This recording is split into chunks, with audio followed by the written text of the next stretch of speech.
పమిడిపాడు మండలం కొరిసపాడు పశువుల వైద్యశాలను జిల్లా పశుసంవర్ధక అధికారి వేణుగోపాల్ ఆకస్మికంగా తనిఖీ చేశారు. రికార్డులు పరిశీలించి సంతృప్తి వ్యక్తం చేసిన ఆయన డాక్టర్ రాంబాబు పనితీరును ప్రశంసించారు.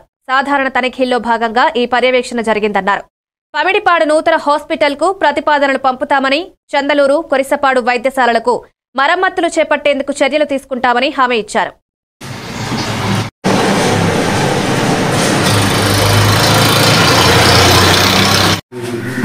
ఈరోజు సాధారణ తనిఖీలలో భాగంగా చందలూరు హాస్పిటల్ విజిట్ చేయడం జరిగింది. అక్కడ చందలూరు హాస్పిటల్ రిజిస్టర్లు అన్ని పరిశీలించడం జరిగింది. బిల్డింగ్ను కూడా పరిశీలించడం జరిగింది. బిల్డింగ్ కొద్దిగా ఫ్లోర్ అంతా కుంగి ఉండడము పరిశీలించినాము. దాన్ని ఎస్టిమేషన్ వేసి పంపించమని చెప్పడం జరిగింది. అదేవిధంగా పమిడిపాడు, రావినూతల, మన కొరిసపాడు హాస్పిటల్ కూడా ఈ సాధారణ తనిఖీలో భాగంగా తనిఖీ చేయడం జరిగింది.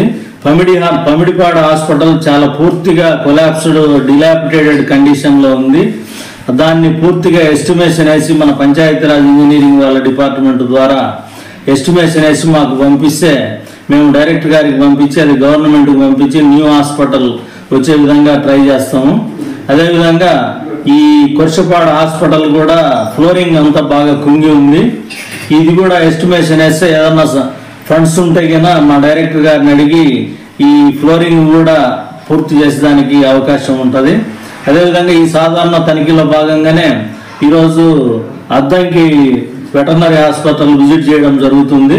అక్కడ డీటెయిల్డ్ ఇన్స్పెక్షన్ చేసినాము. అక్కడ అన్ని సంతకాలు పెట్టి మేము డీటెయిల్డ్ ఇన్స్పెక్షన్